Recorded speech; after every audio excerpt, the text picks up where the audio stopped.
Doctor ஆக்சுவலாக பார்த்தீங்கன்னா இன்றைய காலகட்டத்தில் நிறைய ஆண்கள் வயசு வித்தியாசம் இல்லாமல் ஃபேஸ் பண்ணக்கூடிய ஒரு மிகப்பெரிய பிரச்சனை என்ன அப்படின்னு பார்த்தீங்கன்னா நீண்ட நேரம் உடல் உறவு வச்சுக்க முடியல. அதுக்கான காரணம் என்னன்னு தெரிஞ்சுக்கலாமா? மிருகங்களில் பண்ண ஆய்வுகளில் மிருகங்கள் எந்த மிருகமுமே உச்சகட்டம் அடைவதில்லை அப்படின்றதான் உண்மை. மிருகங்கள் உடல் உறவில் உச்சகட்டம் அடைகிறதில்லை. பாலுறவில் பல்வேறு மிருகங்களையும் வச்சு ஆராய்ச்சி பண்ணியிருக்காங்க. அது கலவியில் ஈடுபடுறாங்க, கருத்தரிக்குது, அவ்வளோதான். பெண் மிருகங்கள் உச்சகட்டம் அடைகிறதில்லை. அப்போது எருதுகள்லாம் ஒரு ஃபியூ செகண்ட்ஸ், அதே மாதிரி ரேபிட்ஸ் இதெல்லாம் செகண்ட்ஸில் வெளியேற்றிடும். மனிதர்களும் அப்படி தான் இருந்திருக்கணும். இப்போ மனிதர்கள் அதையும் கற்றுக்கிட்டாங்க. இப்போ மிருகங்கள் அதை கற்றுக்கிட்டு செய்ய முடியாது. எப்படி ஒரு பெண் மிருகத்துக்கு உச்சகட்டத்தை கொண்டு வர்றதுன்னு ஒரு ஆண் மிருகம் கற்றுக்கொண்டு அதை செயல்படுத்த முடியாது. ஆனால் நாம் மனிதர்களாக இருக்கிறதுனால கற்றுக்கொண்டு அதை செய்ய முடியும். ஆனால் வாழ்க்கையில் நமக்கு எந்த இடத்துலையும் அதை நம்ம கற்றுக்கொள்வதில்லை. ஆபாச படங்கள் நம்ம பார்க்குறோமே தவிர நமக்கு பாலியல் பற்றிய விஞ்ஞானபூர்வமான தகவல்கள் கிடைக்கிறதில்ல. அதனால என்ன ஆகும்னா, மனைவி மேலேருந்து கணவன் கீழேருந்து செக்ஸ் பண்ணும்போது பெண்ணுக்கு உச்சகட்டம் வருவதற்கான வாய்ப்புகள் ரொம்ப அதிகம். பெண் அந்த கிளைட்டோரிஸ் போன்ற உறுப்புகளை கணவன் மேலே கொஞ்சம் உராயலாம். கணவனுக்கு 2 கைகளும் ஃப்ரீயாக இருக்குது. 2 கைகளையும் 2 மார்பகங்களை தூண்டலாம். இன்னும் கொஞ்சம் தலையை பெண் கீழே கொண்டு வராங்க, ஆண் கொஞ்சம் தலையை மேலே தூக்குனா ஒரு வாயில் ஒரு மார்பகத்தை அல்லது மார்பு காம்புகளை தூண்டி ஒரு பெண்ணுக்கு உச்சகட்டம் கொண்டு வர முடியும். அந்த குதிரைகளுடைய ஆணுறுப்பு, விந்து பைகள், பல்வேறு மிருகங்களுடைய விந்து பைகள், இப்படி நிறைய வினோதமான விஷயங்கள்லாம் சூப் பண்ணி குடிக்கிறது, உணவு அருந்துறது, இப்படி இதெல்லாம் நம்பிக்கைகள் இன்னும் நிறைய இருக்குது. ஒவ்வொரு நாட்டிலையும் ஒரு விதமான நம்பிக்கைகள் இருக்குது. ஆனால் அதெல்லாம் உண்மை அல்ல. வயக்ரா போன்ற மாத்திரைகள் ஆணுறுப்பினுடைய விரைப்புத்தன்மையை அதிகமாக்கும். அது நேரடியாக விந்து வர்றதை தடுக்காது. ஆனால் சில பேருக்கு விரைப்புத்தன்மை அதிகமாகும் போது கொஞ்சம் விந்து வர்றது கொஞ்சம் டிலே ஆகலாம். ஆனால் விந்து வர்றதை தடுக்கிறதுக்குன்னு தனி மருந்துகள் இருக்குது.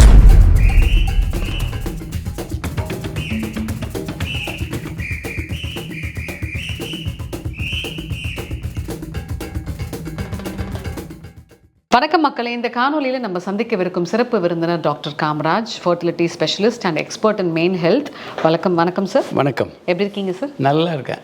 டாக்டர் ஆக்சுவலாக பார்த்தீங்கன்னா இன்றைய காலகட்டத்தில் நிறைய ஆண்கள் வயசு வித்தியாசம் இல்லாமல் ஃபேஸ் பண்ணக்கூடிய ஒரு மிகப்பெரிய பிரச்சனை என்ன அப்படின்னு பார்த்தீங்கன்னா நீண்ட நேரம் உடல் உறவு வச்சுக்க முடியல.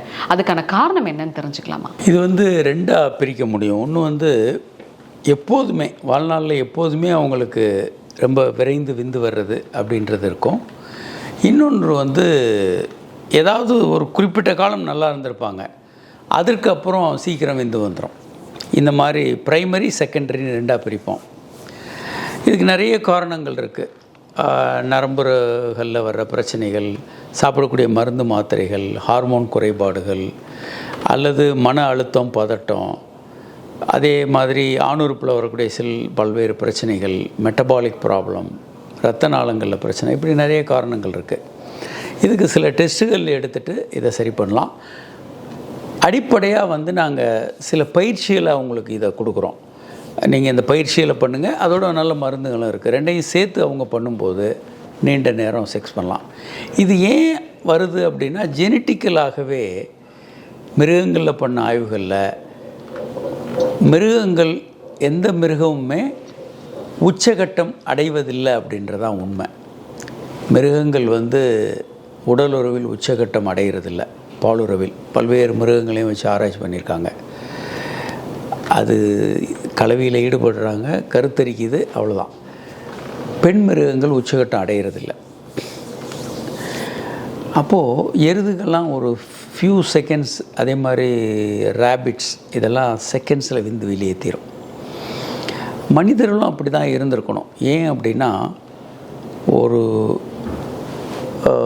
90 லட்சம் ஆண்டுகளுக்கு முன்பாக மனிதன் கொரில்லா, மனிதன், அதே மாதிரி சிம்பன்சி, இவங்களுடைய ஏன்செஸ்டர்ஸ் வர்றாங்க.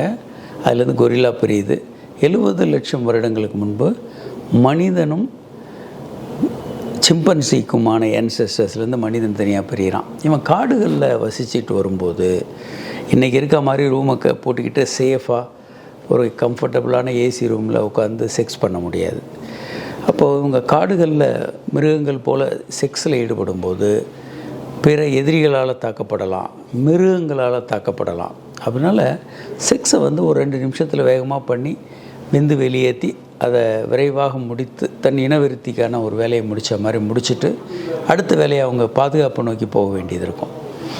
அதனால் இது வந்து பல லட்சக்கணக்கான வருடங்களாக இப்படி இருக்கிறதுனால கிட்டத்தட்ட அப்படி தான் மனிதர்கள் இருக்க முடியும். இப்போது அந்த லெவலில் நம்ம தாண்டி வந்துட்டோம். இப்போ வந்து நமக்கு ஒரு த்ரெட் இல்லை, எதிரி வந்து நம்மளை கத்தி எடுத்து குத்திடுவாங்க, கொன்னுடுவாங்க அப்படின்னும், மிருகங்கள் நம்மளை அடிச்சிருமோன்ற கவலையெல்லாம் இன்றைக்கி இல்லை. அதெல்லாம் தாண்டி நம்ம ரூமை போட்டுக்கிட்டு ஏசி போட்டுக்கிட்டு கம்ஃபர்டபுளான உணவு, கம்ஃபர்டபுளான சூழலில் நம்ம உறவு வச்சுக்க முடியும். அப்போது பெண்களுக்கு இப்போ வந்து சாதாரண இயல்பான வாழ்க்கையை தவிர இன்பம், உச்சக்கட்டம் எல்லாம் கண்டிப்பாக தேவை. ஏன்னா நம்ம எவல்யூஷனில் அதை அடைஞ்சிருக்கோம், அதை நம்ம செய்யவும் முடியும். இப்போ மனிதர்கள் அதையும் கற்றுக்கிட்டாங்க. இப்போ மிருகங்கள் அதை கற்றுக்கிட்டு செய்ய முடியாது. எப்படி ஒரு பெண் மிருகத்துக்கு உச்சக்கட்டத்தை கொண்டு வரதுன்னு ஒரு ஆண் மிருகம் கற்றுக்கொண்டு அதை செயல்படுத்த முடியாது. ஆனால் நாம் மனிதர்களாக இருக்கிறதுனால கற்றுக்கொண்டு அதை செய்ய முடியும். ஆனால் வாழ்க்கையில் நமக்கு எந்த இடத்துலையும் அதை நம்ம கற்றுக்கொள்வதில்லை. ஆபாச படங்கள் நம்ம பார்க்குறோமே தவிர நமக்கு பாலியல் பற்றிய விஞ்ஞானபூர்வமான தகவல்கள் கிடைக்கிறதில்ல. அதனால என்ன ஆகும்னா நாம் இதில் கவனம் செலுத்துறதில்ல. மற்ற மிருகங்கள் போலவே இயல்பான உறவில் ஈடுபடுறாங்க, 2 நிமிஷத்தில் வெளியேற்றுறாங்க, விந்து வெளியேற்றுறாங்க. உலகம் முழுவதும் 70% ஆண்கள் வந்து 2 நிமிடங்களில் விந்து வெளியேற்றுறவங்களாக தான் இருக்காங்க. சரி, இதை வந்து நம்ம பயிற்சிகள் மூலமாக மாற்றலாம். ஒன்று வந்து செக்ஸ் பண்ணிக்கிட்டு இருக்கும்போது விந்து வர்ற மாதிரி ஃபீலிங் வந்தவுடனே ஆணுறுப்பை வெளியே எடுத்துகிட்டு அந்த நுனிப்பகுதியை ஸ்குவீஸ் பண்ணலாம். 1 நிமிஷம் வெயிட் பண்ணுங்கள், திரும்ப செக்ஸ் பண்ணுங்கள். இப்போ ஸ்குவீஸ் பண்ணோடனே விந்து வெளியே வர்ற உணர்வு வந்து குறைஞ்சிரும். திரும்ப செக்ஸ் பண்ணலாம். திரும்ப அந்த மாதிரி ஃபீலிங் வரும்போது திரும்ப எடுத்துகிட்டு திரும்ப ஸ்குவீஸ் பண்ணலாம். இது ஸ்குவீஸிங் டெக்னிக்னு பேர். இதன் மூலம் நீண்ட நேரம் பண்ணலாம். நம்பர் 1. நம்பர் 2 வந்து மனைவி மேலேருந்து கணவன் கீழேருந்து செக்ஸ் பண்ணும்போது பெண்ணுக்கு வந்து உச்சகட்டம் வருவதற்கான வாய்ப்புகள் ரொம்ப அதிகம். பெண் வந்து அந்த கிளைட்டோரிஸ் போன்ற உறுப்புகளை கணவன் மேலே கொஞ்சம் உராயலாம். கணவனுக்கு 2 கைகளும் ஃப்ரீயாக இருக்குது, 2 கைகளையும் 2 மார்பகங்களை தூண்டலாம். இன்னும் கொஞ்சம் தலையை பெண் கீழே கொண்டு வராங்க, ஆண் கொஞ்சம் தலையை மேலே தூக்குனா ஒரு வாயில் வந்து ஒரு மார்பகத்தை அல்லது மார்பு காம்புகளை தூண்டி ஒரு பெண்ணுக்கு உச்சகட்டம் கொண்டு வர முடியும். ஸோ ஏற்கனவே ஆணுறுப்பு பெண்ணுறுப்புக்குள்ளே இருக்குது. ஸோ ஆணுறுப்பு பெண்ணுறுப்பு தூண்டுதல், கிளைட்டோரிஸ் தூண்டுதல், மார்பகம், அதோட மார்பு காம்பு தூண்டுதல், இந்த மாதிரி ஒரு 4 வகையான தூண்டுதல் வேறு எந்த பொசிஷன்லேயும் கிடைக்காது. ஃபீமேல் ஆன் டாப் பொசிஷன் வந்து பெண்களுக்கு ஒரு ஐடியலான பொசிஷன். பெண்களுக்கு உச்சகட்டம் வர்றதுக்கு வாய்ப்புகள் அதிகம். இதை தவிர ஆழமாக மூச்சை இழுத்து நிறுத்தி விட்டாங்கன்னா அது ஒரு பக்கம் ஸ்லோ பண்ணும் விந்து வர்றதை. இந்த பல்வேறு முறைகள் இருக்குது. ரொம்ப நல்ல மருந்துகள் இப்போ இருக்குது.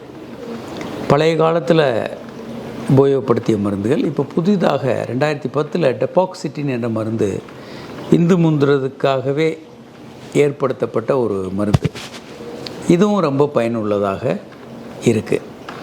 இதை தவிர இப்போ ஜெல் எல்லாம் வருது, ஆணுறுப்பில் தடவக்கூடிய ஜெல், பல்வேறு மருந்துகளும் இருக்குது. இதெல்லாம் பயன்படுத்தும் போது அவங்க பயிற்சிகளையும் இந்த மருந்துகளையும் சேர்த்து பயன்படுத்தினாங்கன்னா நீண்ட நேரம் இவர்களால் உறவில் ஈடுபட முடியும், எந்த சிக்கலும் இருக்காது. ஒரு சில ஜோக்ஸ் எல்லாம் நம்ம பார்த்துருக்கோம் டாக்டர். சிட்டுக்குருவி லேகியம் அப்படின்னு சொல்லுவாங்க. அந்த லேகியம் சாப்பிட்டா வந்து உடல் உறவு நல்லா வச்சுக்கலாம் அப்படின்வாங்க. பட் இப்போ அதெல்லாம் வந்து ஃபேக்டாக என்னன்னு தெரியல. இந்த வைகாரா டேப்லெட்ஸ் எல்லாம் போடலாம் அப்படின்றாங்க. உண்மையாலுமே வந்துட்டு இந்த போன்ற லேகியமோ இல்லை டேப்லெட்ஸோ சாப்பிட்டா ஹெல்த்தியாக நீண்ட நேரம் வச்சுக்கலாமா? இந்த சிட்டுக்குருவி லேகியத்தினுடைய வாழை பிடிச்சிக்கிட்டு நம்ம போய்கிட்டே இருந்தோம்னா அது வந்து காமசூத்ரா, வாத்சாயனார் இயற்றிய காமசூத்ரா புத்தகத்திலிருந்து வருது. அவங்க சிட்டுக்குருவினுடைய விந்துப்பைகள் அது வந்து வீரியமாக இருக்கும், அதை வந்து பயன்படுத்தும் போது ஆண்மை அதிகரிக்கும் அப்படின்னு நம்பிக்கிட்டு இருந்தாங்க. ஒன்று வயக்ரா போன்ற, ஆனால் அது உண்மை இல்லை. ஆனால் அதெல்லாம் ரொம்ப எலிமெண்ட்ரியான விஷயம். இன்றைக்கி நிறைய அந்த மாதிரி பல்வேறு கருத்துக்கள் இருக்குது. இந்த குதிரைகளுடைய ஆணுறுப்பு விந்துப்பைகள், பல்வேறு மிருகங்களுடைய விந்துப்பைகள், இப்படி நிறைய வினோதமான விஷயங்கள்லாம் சூப் பண்ணி குடிக்கிறது, உணவு அருந்துறது, இப்படி இதெல்லாம் நம்பிக்கைகள் இன்னும் நிறைய இருக்குது. ஒவ்வொரு நாட்டிலையும் ஒரு விதமான நம்பிக்கைகள் இருக்குது. ஆனால் அதெல்லாம் உண்மை அல்ல. வயக்ரா போன்ற மாத்திரைகள் வந்து ஆணுறுப்பினுடைய விரைப்புத்தன்மையை அதிகமாக்கும். அது நேரடியாக விந்து வர்றதை தடுக்காது. ஆனால் சில பேருக்கு விரைப்புத்தன்மை அதிகமாகும்போது கொஞ்சம் விந்து வர்றது கொஞ்சம் டிலே ஆகலாம். ஆனால் விந்து வர்றதை தடுக்கிறதுக்குன்னு தனி மருந்துகள் இருக்குது. அதை அவங்க பயன்படுத்தினாங்கன்னா உண்மையாகவே நீண்ட நேரம் அவங்க உறவில் ஈடுபடலாம். தேவைப்பட்டால் வயக்ரா போன்ற மாத்திரைகளையும் மருத்துவரின் பரிந்துரையின் பேரில் அவங்க பயன்படுத்தலாம். ஒன்றும் தப்பில்லை, நல்லது. உடல் உறவில் ஈடுபடக்கூடிய எல்லா ஆண்களுமே பெண்களை திருப்திப்படுத்துகிறாங்களா? பெரும்பாலான உடல் உறவுகளில் வந்து பெண்கள் திருப்தி அடைகிறதில்லை. ஏன் அப்படின்னா கிளைட்டோரிஸ் என்ற உறுப்பு தனியாக இருக்குது. உடலுறவு பெண்ணுறுப்புன்றது செக்ஸ் உறுப்பே அல்ல, அது இனப்பெருக்க உறுப்பு. விந்து உள்ளே போய் கருத்தரிக்கிறதுக்கான உறுப்பு. அதனால் பெரும்பாலான பெண்கள் உடலுறவில் ஒரு முழுமையான உச்சகட்டம் அடைகிறதில்லை. ஏன் அப்படின்னா நமக்கு இது வந்து தானாக இயல்பாக வர்றதில்லை. இயல்பாக எந்த மிருகங்கள் உச்சகட்டம் அடைகிறதில்ல, பெண் மிருகங்கள். அது மாதிரி மனிதர்களுக்கும் அந்த மாதிரியான ஒரு வாய்ப்பு இல்லாமல் தான் இருக்குது. அப்போது இதை பற்றி புரிந்து கொண்டு எப்படி தூண்டணும், எவ்வளவு தூண்டணும் என்று தெரிந்து கொண்டு சரியாக தூண்டும்போது தான் ஒரு பெண் உச்சகட்டம் அடைய முடியும். இது எப்படி மிஸ் ஆகுது அப்படின்னா, கல்யாணம் பண்ணுறாங்க 2 பேர். அப்போது வந்து சின்ன சின்ன தொடுதல்கள் கூட ரொம்ப த்ரில்லிங்காக எக்ஸைட்டிங்காக இருக்கும். அது கொஞ்சம் முடியங்குள்ள பெண் கர்ப்பமாயிடுவாங்க. பெண்ணுக்கு தனக்கு கொஞ்சம் பிரச்சனை இருக்குதுன்னு தெரியவங்கள கர்ப்பமாயிடுவாங்க. அப்புறம் கர்ப்பம், அந்த குழந்தை வந்து முழு நேரமாக அந்த தாயை கவனிச்சுக்கும். அதுக்கப்புறம் 2வது குழந்தை. இந்த 2 குழந்தைகளும் ஸ்கூலுக்கு போன பிறகு தான் தாய்க்கு வந்து செக்ஸில் ஒரு திருப்தி இல்லை, சரியில்லைன்ற உணர்வே தெரிய ஆரம்பிக்கும். ஒரு 35 வயசில் தான் பெண்களுக்கு ஒரு செக்ஸில் ஒரு பெரிய ஆர்வம் இருக்கும். ஏன்னா எல்லா கடமைகள்லாம் கொஞ்சம் குறைஞ்ச மாதிரி இருக்கும். வீட்டில் செய்கிற வேலையெல்லாம் பழகிருக்கும், ரொம்ப வேகமாக பண்ணிவிடுவாங்க, நிறைய நேரம் இருக்கும். அப்போ தான் செக்ஸ் ஆர்வம் அதிகமாக இருக்கும். அப்போ தான் அவங்களுக்கு தெரியும் நம்ம இன்னும் உச்சக்கட்டம் அடையலை, சரியாக இல்லைன்னு. ஆனால் இதுக்கு என்ன பண்ணுறதுன்னு தெரியாது. சரி, இப்படி தூண்டணும்னு அவங்களுக்கு தெரியுமா? அதுவும் தெரியாது. ஏன்னா யாரும் அவங்களுக்கு சொல்லித்தரல.